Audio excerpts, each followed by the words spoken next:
Hello students. आज हम class 9 का हिंदी पढ़ रहे हैं, जिसमें आज हम हमारी जो बुक संचय है उसमें से जो पार्ट 2 है वो स्मृति। क्या नाम है हमारे पार्ट का? स्मृति। और स्मृति लेखक किसने है? श्री राम शर्मा ने।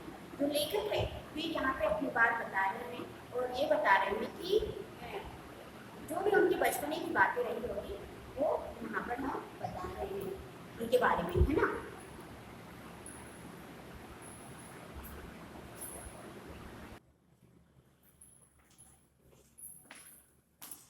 हाँ, तो हम चल रहे थे, वे अपने बचपने की बात बता रहे थे।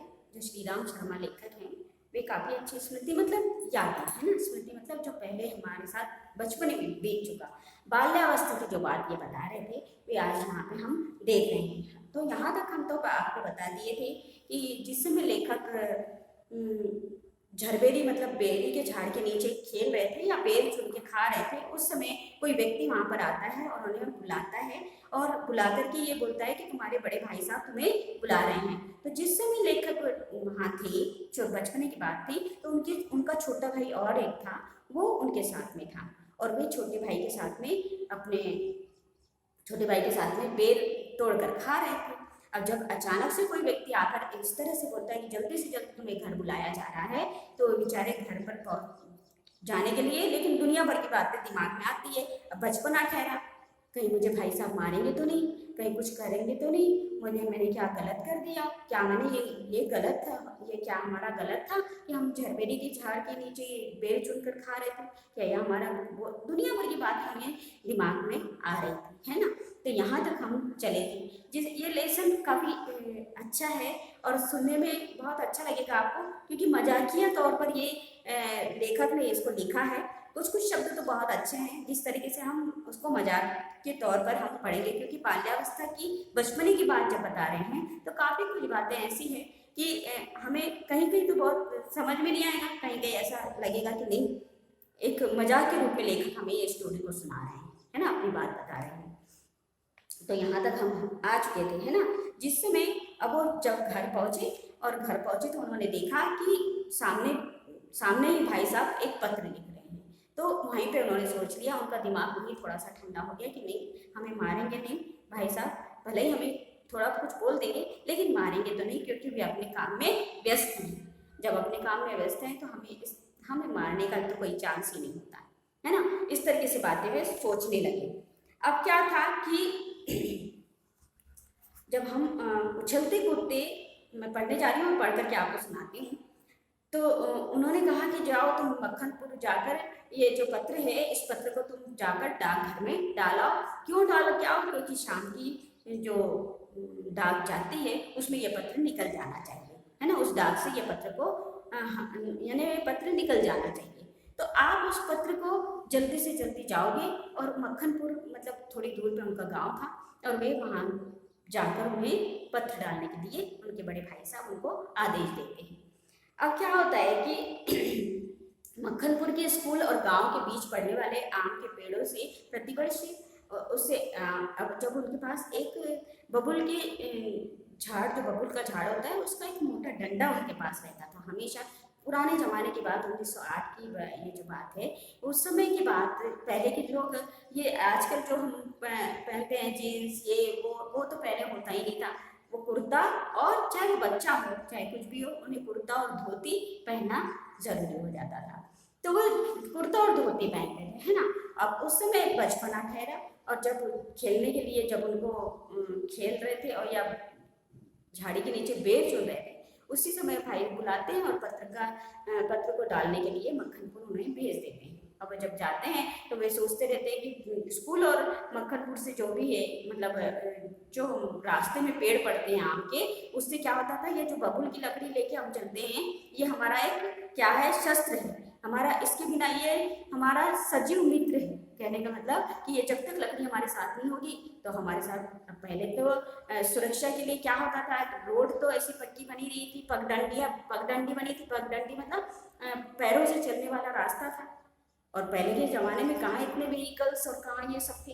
तो ये सारी चीज़ें भी देखते देखते भी ये सब बातें सोच रहे थे कि ये जो हमारा हमारा जो है डंडा, वो क्या है, हमारा सजीव मित्र है, यानी हमारा दोस्त है।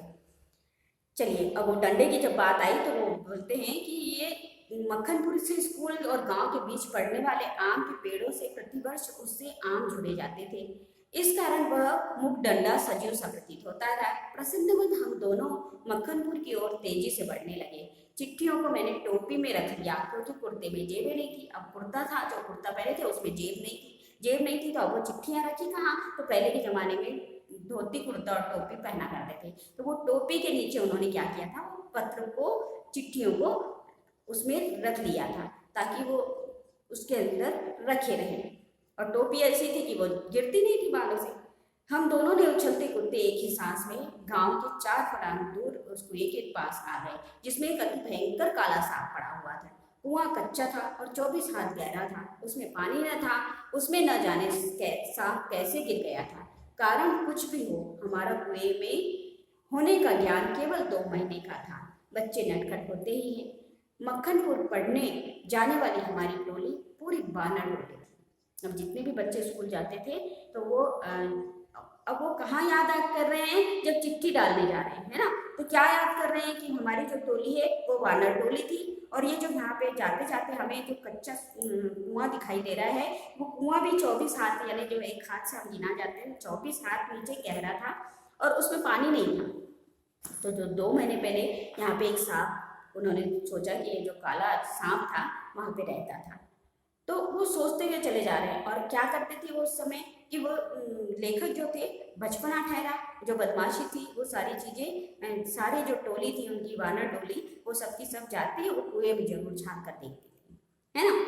तो यहाँ पर हमने देखा तो मक्खनपुर पढ़ने जाने वाली हमारी टोली पूरी वानर टोली थी। एक दिन हम लोग स्कूल से लौट रहे थे कि हमको कुएं में उछलने की सूझी। सबने पहले उछलने वाला मैं ही था। मैं ही इतना था कि मैं ही सबसे पहले वो काम करूंगा। कुएं में झाँक कर एक ढेला फेंका कि उसकी आवाज़ कैसी होगी। उसके सुनने के बाद अपनी बोली की प्रतिध्वनि सुनने की इच्छा थी। पर कुएं में जो ही ढेला गिरा त्यों ही एक फुसकार सुनाई पड़ी और कुएं के किनारे खड़े हुए हम सब बालक पहले तो उस फुसकार से ऐसे चकित हो गए जैसे किलोले करता हुआ मृग समूह अति समीप के कुत्ते की भौं से चकित हो जाता है। देखिए, सबसे पहले तो बोले किसी ने नहीं, उसमें ढेला मतलब एक पत्थर का जो था, वो पत्थर का ढेला उस कुएं में डालो तो इको साउंड होता है ना। यदि हम कोई किसी को आवाज़, देखिए ऐसी जगह जहाँ पर हमारी आवाज़ खुद हमारे को रिपीट होती है ना, इको साउंड जो बोलते हैं। तो उसी तरह से ये लेखक थे, उन्होंने सोचा सबसे पहला मैं क्या करूँगा, वो ढेला किसे कह रहे हैं, पत्थर की, वो जो उसको, कि मैं पहले सबसे पहला पत्थर मैं वहीं डालूंगा। और मैंने ये शुरुआत की क्योंकि मैं वानर सेना का, मतलब मेरी जो टोली में थी वो सबसे पहला कार्य मैंने किया। क्या, कुएं में ढेला डालने का। ढेला मतलब पत्थर जो है उसको सबसे पहले मैं डालूंगा, तो वो जो आवाज़ सुनाई देगी वो सबसे पहले मैं सुनूंगा। इसमें कौन, लेखक कह रहे हैं, है ना। तो जैसे ही मैंने झाँक कर एक ढेला, उसकी आवाज़ कैसी होती है उससे सुनने के बाद अपनी बोली की प्रतिध्वनि सुनने की इच्छा की। पर कुएं में जो ही ढेला गिरा त्यों ही एक फुसकार सुनाई पड़ी। फुसकार मतलब वहाँ तो एक काला सांप था, वो पहले बता चुके कि वहाँ जैसे ही ढेला डाला तो वहाँ पे फुसकार की आवाज़ सुनाई दी। और बोले पहले तो मैं ये सोच रहा था जैसे मैं पत्थर फेंकूंगा आवाज़ करूंगा तो वो जो मेरी आवाज़ की प्रतिध्वनि होगी वो मैं सबसे पहले सुनूंगा। लेकिन क्या था कि जैसे उन्होंने ढेला डाला तो वहाँ पे एक फुसकार की आवाज़ सुनाई दी। अब ऐसा सुनाई देने लगा, बोले कि जैसे, यानी हम लोग सबके सब चकित हो गए, आश्चर्य में पड़ गए। कि कैसे आश्चर्य पड़े, जैसे कि मृग यानी हिरण का जो झुंड रहता है और किसी की कुत्ते की भौंक से वो चौंक जाता है और वो वहाँ से भाग जाता है, वैसे ही हम लोग सब लोग इसी प्रकार के थे। उसके उपरांत सभी ने उछल कर एक ढेला फेंका और कुएं से आने वाली क्रोधपूर्ण फुसकार का कह लगाए। बोले अब जितने मेरे मित्रगण थे उन्होंने सबने उसमें ठेला फेंकता गया और जितने बार ठेला फेंकता वो साफ वैसे ही फुसकारता था। अब गांव से मक्खनपुर जाते और मक्खनपुर से लौटते समय प्रायः प्रतिदिन ही कुएं में ठेले डाले जाते थे। बोले हम ये काम हमारा बदमाशी का था। वो कुआं था और वो खाली पड़ा था, बस हम आते जाते स्कूल में, जब भी आते समय और जाते समय हम यही काम करते थे कि वहाँ पे ठेला डालते थे। मैं और आगे भाग कर आ जाता था और टोपी को एक हाथ से पकड़कर दूसरे हाथ में ठेला फेंकता था। यह रोजाना की आदत सी हो गई थी। सांप से फुसकार करवा लेना मैं उस समय बड़ा काम समझता था।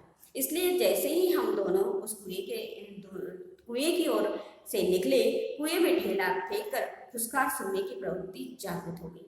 मैं कुएं की ओर बढ़ा और छोटा भाई मेरे पीछे हो लिया। जैसे क्या बता रहे हैं वो, जैसे कि मृग शावक के पीछे एक छोटा मृग शावक होता है। मृग शावक किसे कहते हैं? मृग यानी हिरण। हिरण के पीछे उसका हिरण का बच्चा होता है। उस तरह से मेरा भाई मेरे पीछे भी आने लगा, क्योंकि सारे के सारे हम लोग देख रहे थे कि सारे क्या हो रहे हैं, कि सारे के सारे जितने भी हैं हम वो सांप को जब भी ठेला फेंके सांप की फुसकार सुने, वो फुसकार सुनने के लिए हम बार बार उसमें ठेला फेंकते थे। तो इस तरह से क्या हुआ कि कुएं के किनारे से एक ठेला उठाया और उछलकर एक हाथ से टोपी उतारते हुए सांप पर ठेला गिरा दिया। पर मुझ पर तो बिजली सी गिर पड़ी। सांप ने फुसकार मारी या नहीं, ठेला उसे लगा या नहीं, यह बात अब तक स्मरण में ही। पता नहीं वो ठेले हम मारते तो जा रहे थे, पर सांप को लगा कि नहीं लगा हम ये बात को बिल्कुल भी नहीं जानते। टोपी के हाथ में लेते ही तीनों चिट्ठियां चक्कर काटती हुई कुएं में गिर गई। अब ये बात सोच ही रहा था कि वो मेरी जो टोपी के नीचे चिट्ठियां रखी थी, वो सोचते सोचते कि वो ठेला फेंका हूँ, उससे सोचते सोचते वो चिट्ठियां भी वो कुएं में जा गिरी। अकस्मात जैसे घास चढ़ते हुए हिरण की आत्मा गोली से हत होने पर निकल जाती है और वह तड़पता रह जाता है, उसी भांति में चिट्ठियां क्या टोपी से निकल गई, मेरी तो जान ही निकल गई। बोले जैसे हिरण को कोई ऐसा मारता है और वो उसकी जान से जान निकल जाती है, वैसे ही मेरी भी जैसे चिट्ठियां नीचे गिरी वैसे ही मेरी जान निकल गई। उनके गिरते ही मैंने उनको पकड़ने के लिए एक झपट्टा भी मारा, ठीक वैसे जैसे घायल शेर को शिकारी को पेड़ पर चढ़ते देखकर उस पर हमला करता है। पर वे तो पहुंच से बाहर हो चुकी थी, क्योंकि वे पहुंच से बाहर जो हो चुकी थी, मैंने इस तरह से उसे मतलब उसको मारा कि वो चिट्ठियां इस तरह से गिरी कि मेरी जान ऐसी निकल गई कि जैसे कोई हिरण को शेर भगाता है और मारता है, वैसे ही वो अपनी जान बचाने के लिए पेड़ पर चढ़ जाता है, वैसे ही मेरी उस समय जान निकल गई जिस समय मेरी टोपी से वो चिट्ठियां उस कुएं में गिरी। तो यहाँ तक हमने देखा, आगे हम इसके बारे में बात भी देखते हैं। Okay, thank you.